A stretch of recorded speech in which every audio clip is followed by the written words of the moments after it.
Hello everyone, আজকে আমরা day lighting এই টপিকের ওপর ডিসকাস করব। Unit 5 interior lighting, course title illumination engineering.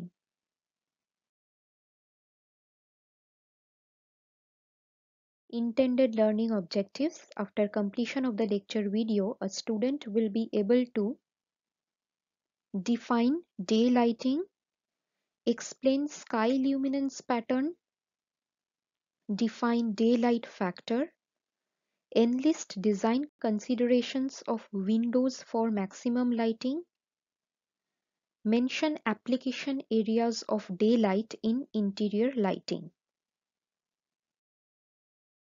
What is daylighting?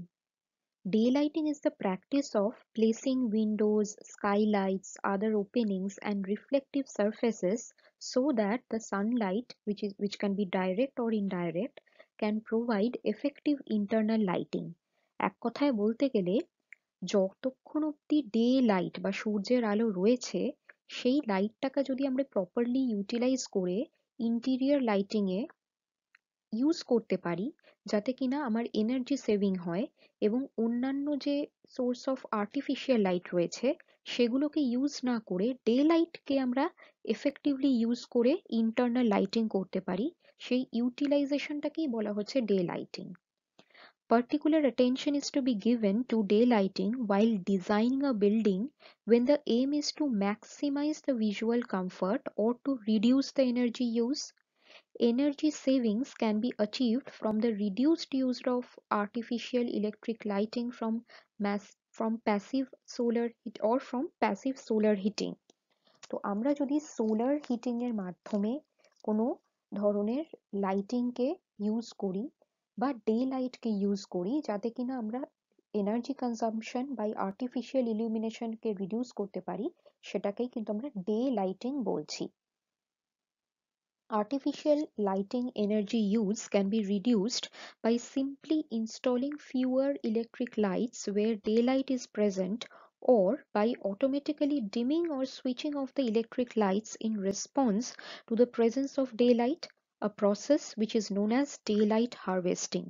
তো দুরকম ভাবে আমরা এই ডেলাইটকে ইলুমিনেশনে ইউজ করতে পারি। এক হচ্ছে যেখানে ইলুমিনেশন দরকার এমন সময় যদি সেখানে ডে লাইটের প্রেজেন্স এতটাই বেশি পরিমাণে থাকে যে সেখানে আমাকে আর্টিফিশিয়াল কোনো লাইট সোর্স ইনস্টল করার দরকার পড়ে না, অথবা যখন সেখানে ডে লাইট এসে পড়ে আমি অটোমেটিক্যালি যে আর্টিফিশিয়াল ইলেকট্রিক লাইটস গুলো আছে সেটাকে ডিম করে দিতে পারি বা সুইচ অফ করে দিতে পারি, এবং এই প্রসিডিওরটাকে বলা হচ্ছে ডে লাইট হারভেস্টিং। ডে লাইটের প্রসঙ্গে একটা ইম্পর্ট্যান্ট ফ্যাক্টর হচ্ছে দ্য স্কাই লিউমিনেন্স প্যাটার্ন। স্কাই লিউমিনেন্স প্যাটার্নটা কি? Luminance is the intensity of light emitted from a surface per unit area in a given direction. তোমরা জানো যে এটাই হচ্ছে লিউমিনেন্সের ডেফিনেশন। তাহলে স্কাই লিউমিনেন্সটা কি? Sky luminance pattern gives the pattern of luminance of the sky. তার মানে স্কাই থেকে একটা পার্টিকুলার ডিরেকশনে পার ইউনিট এরিয়া কতটা লিউমিনেন্স বেরোচ্ছে সেটাকেই আমরা স্কাই লিউমিনেন্স বলছি। Three fundamental source types of daylight were characterized as direct sunlight, clear sky luminance distribution, and overcast sky luminance. তার মানে কোনো একটা ক্লিয়ার দিনে স্কাই এর লিউমিনেন্স প্যাটার্ন কি, এবং যদি স্কাই ওভারকাস্ট হয় মানে যদি ক্লাউড কভার থাকে তাহলে তার স্কাই লিউমিনেন্স কি। তো এই তিনটে সোর্স অফ লাইট থাকে, একটা হচ্ছে সান থেকে ডিরেক্ট লাইট আসছে, একটা হচ্ছে স্কাই থেকে রিফ্লেক্ট হচ্ছে যখন স্কাইটা ক্লিয়ার, আরেকটা হচ্ছে সান থেকে লাইট এসে স্কাই থেকে আবার রিফ্লেক্ট হচ্ছে কিন্তু সেই সময় স্কাই ওভারকাস্ট উইথ ক্লাউডস। তো এই তিনটে কিন্তু natural source off day light. The real sky luminance patterns influenced by air molecule and aerosol turbidity as well as cloudiness are studied to measure and determine the relatively complex their changes. Actually কি হচ্ছে, যখনই আমরা day lighting কে consider করব কোনো একটা interior কমপ্লেক্সের lighting ডিজাইনের সময় আমাকে কিন্তু স্কাই লিউমিনেন্স প্যাটার্নটাও জানতে হবে। তার কারণ তার কারণ হচ্ছে লাইট তিন রকম ভাবে ডে লাইট আমাদের কাছে আসছে। একটা হচ্ছে ডিরেক্ট সূর্য থেকে ফল করছে, আরেকটা হচ্ছে সূর্য থেকে আকাশের উপর পড়ে সেটা রিফ্লেক্ট হয়ে আসছে, আরেকটা হচ্ছে সূর্য থেকে মেঘের উপর আসছে এবং সেটা আমাদের উপর রিফ্লেক্ট হচ্ছে। তো এই ক্ষেত্রে আমাদের স্কাই এর লিউমিনেন্স প্যাটার্নটা জানার খুব দরকার, এবং এই লিউমিনেন্স প্যাটার্নটা কিসের দ্বারা ইনফ্লুয়েন্সড হয় না, যে বাতাসে কোনো যদি এরোসয়েল কোনো এয়ার মলিকিউল থাকে, ওয়াটার ভেপার মলিকিউল থাকে, তাহলেও কিন্তু লিউমিনেন্স প্যাটার্নটা এফেক্টেড হবে, যেটা স্কাই থেকে আসছে। তো আমরা একটা টিপিক্যাল স্কাই লিউমিনেন্স দেখতে পাচ্ছি kilo candela per metre square, কিভাবে একটা স্কাই থেকে লিউমিনেন্সটা ডিস্ট্রিবিউটেড হচ্ছে তার বিভিন্ন লেভেল আমরা দেখতে পাচ্ছি। এবং আমরা যদি দেখি, এখানে তোমরা দেখতে পাবে ক্লিয়ার স্কাই বা ওভারকাস্ট স্কাই, ধীরে ধীরে এখানে ওভারকাস্ট স্কাই এর উপরে যখন যাচ্ছি, তার লিউমিনেন্স প্যাটার্নটা কিন্তু চেঞ্জ হয়, বিভিন্ন লাক্স ভ্যালুজ আমরা মেজার করতে পারবো। এবং এই যে ডায়াগ্রামগুলো, এগুলো স্যাটেলাইট ইমেজেস এর মাধ্যমে কালেক্ট করা হয়, এবং যখন একটা পার্টিকুলার জায়গার ইন্টেরিয়র ইলুমিনেশন ডিজাইন করা হচ্ছে, keeping in mind that we are going to use the daylight feature also, তখন এই স্কাই লিউমিনেন্স প্যাটার্ন ডায়াগ্রাম গুলো কিন্তু ডিজাইনে সাহায্য করছে। Daylight factor কাকে বলছে? Daylight factor, which is abbreviated as DF, is the ratio of the light level inside a structure to the light level outside the structure. তো কোনো একটা স্ট্রাকচার বা কোনো একটা রুম বা কোনো একটা টাস্ক এরিয়া, সেখানে কতটা লাইট লেভেল রয়েছে উইথ রেসপেক্ট টু তার সারাউন্ডিংসে বা আউটসাইডে কতটা লাইট রয়েছে, এই ফ্যাক্টরটাকে বলা হচ্ছে day light factor. It is defined as EI by E naught into 100, where EI is the illuminance due to daylight at a point on indoors working plane, and E naught is the simultaneous outdoor illuminance on a horizontal plane from the unobstructed hemisphere of overcast sky. আমরা যখন একটা task এরিয়াতে কেউ কাজ করছে, সেখানে একটা particular internal ইলুমিনেন্স রয়েছে, সেটাকে আমরা EIN বলছি। আর বাইরে থেকে লাইট কিভাবে আসছে, একটা হচ্ছে ডিরেক্ট লাইটিং সানলাইট থেকে, আরেকটা হচ্ছে লাইটিংটা এসে কোনো সারফেস থেকে রিফ্লেক্টেড হয়ে আমার ওয়ার্কিং এরিয়াতে পড়ছে। এবং এই যে ইনডাইরেক্ট লাইটিংটা হচ্ছে, সেটা is due to some source, যেটাকে আমরা ধরে নিচ্ছি it is eliminating luminance or lux in a hemispherical way. এবং সেই আউটসাইড ইলুমিনেন্স, যেটা ডিরেক্টলিও আসতে পারে ইনডাইরেক্টলিও আসতে পারে, সেই আউটসাইড টোটাল ইলুমিনেন্সটাকে আমরা ই আউট বলছি বা ই নট বলছি। এবং এই E internal to the E external, এই রেশিওটাকে আমরা ডে লাইট ফ্যাক্টর বলছি। Daylight factor is the measure of the amount of daylight in a room. তার মানে daylight factor এর মাধ্যমে আমরা বুঝতে পারছি যে বাইরের থেকে আলোটা একটা ঘরের ভেতরে কতটা ইলুমিনেশন ক্রিয়েট করছে, the measure of amount of daylight in a room.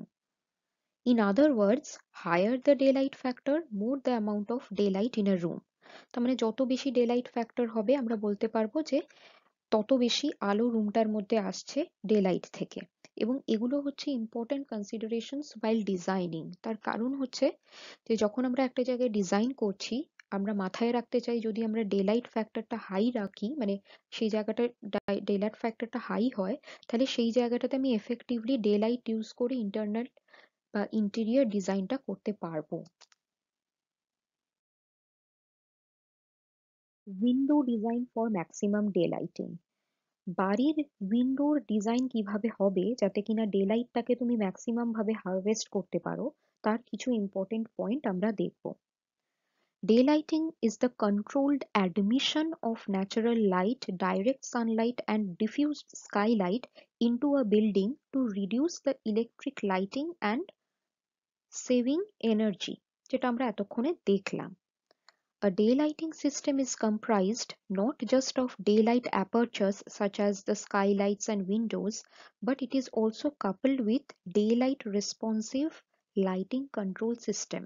শুধুমাত্র ল্যাম্প বা বিভিন্ন লিউমিনিয়ার বা উইন্ডো ডিজাইন নয়, বিভিন্ন ধরনের কন্ট্রোল সার্কিটসও আমরা ডিজাইন করি, যেটার সাহায্যে আমরা এই ডে লাইট হারভেস্টিংটাকে কন্ট্রোল করতে পারবো।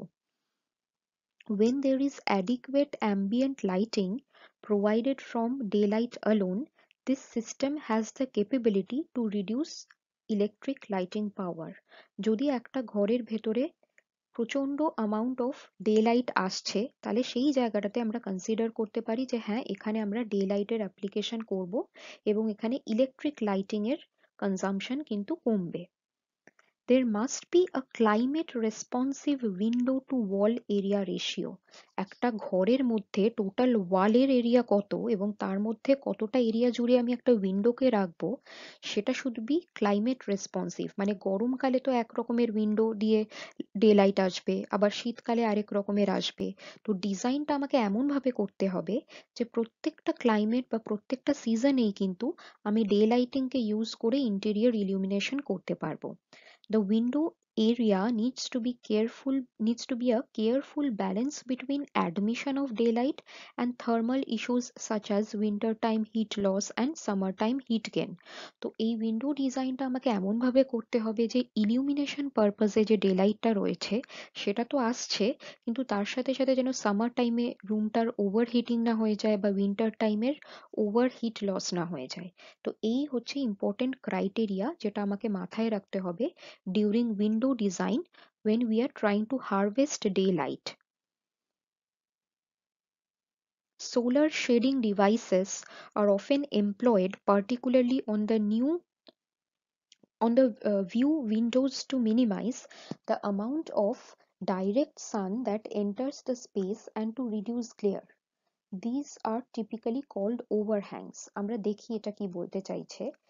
বাড়ির সামনে যখন উইন্ডো হয় তার মাথার উপরে এরকম ধরনের আমরা স্ট্রাকচার অনেক সময় তৈরি করি যেগুলোকে ওভারহ্যাং বলে। এইগুলোকে কেন তৈরি করা হয়? উইন্ডোর উপরে, যাতে কিনা যদি ডিরেক্ট সানলাইট এন্টার করে অনেক সময় বাড়ির মধ্যে গ্লেয়ার তৈরি করতে পারে, যেটা আমরা ভিজুয়াল ইম্পেয়ারমেন্টের জন্য একটি কারণ রয়েছে। আমরা আগে পড়েছি গ্লেয়ার ফিনোমেনন কাকে বলে।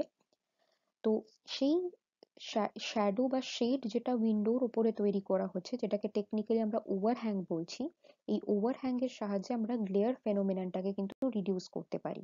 তো সেটাও কিন্তু an important aspect of window design when we are trying to look for day lighting in a particular area. Finally, আমরা application of daylight in interior lighting এ আসছি। Daylighting can be viable energy efficient strategy in almost any climate, including traditionally overcast climates. যেখানে sky ইলুমিনেন্স প্যাটার্নটা আমার জানা রয়েছে যে সারা বছর sky এর ইলুমিনেশনটা এরকম হয়, সেই জায়গায় কিন্তু daylighting can be a viable and energy efficient strategy in almost each and every climate. The technology can work in building types as well, including commercial office buildings, most spaces within a school, that is, classrooms, gymnasiums, media centers, cafeterias and offices, retail stores, hospitals, libraries, warehouses, and maintenance facilities. তো বিভিন্ন জায়গায় কিন্তু আমরা এই day লাইটটাকে use করে interior lighting design করতে পারি।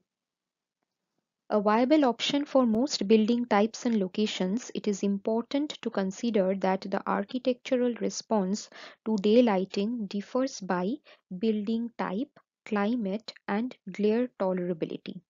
তো অবশ্যই বিভিন্ন ধরনের লোকেশন রয়েছে যে বিল্ডিংস এর, এবং ক্লাইমেট রয়েছে, গ্লেয়ার টলারেবিলিটি রয়েছে, এই সমস্ত ফ্যাক্টরের উপর ডিফার করে কোনো জায়গায় ডে লাইটিং কতটা এফিশিয়েন্টলি এবং অ্যাকিউরেটলি আমরা ইউজ করতে পারবো সেটা ডিপেন্ড করছে। এবং কি কি বিভিন্ন ধরনের ফ্যাক্টরস যেটা আমরা ডে লাইট ডিজাইনিং এর ক্ষেত্রে হেল্প করবে সেগুলো দেখলাম: sky luminance factor, daylight factor, window design considerations. এইগুলোকে মাথায় রেখে তবে আমরা ডিসাইড করতে পারবো যে সেই পার্টিকুলার লোকেশনে আমি এক্সট্রা কস্ট বিয়ার করে ডে লাইটকে হারভেস্ট করতে পারবো কিনা।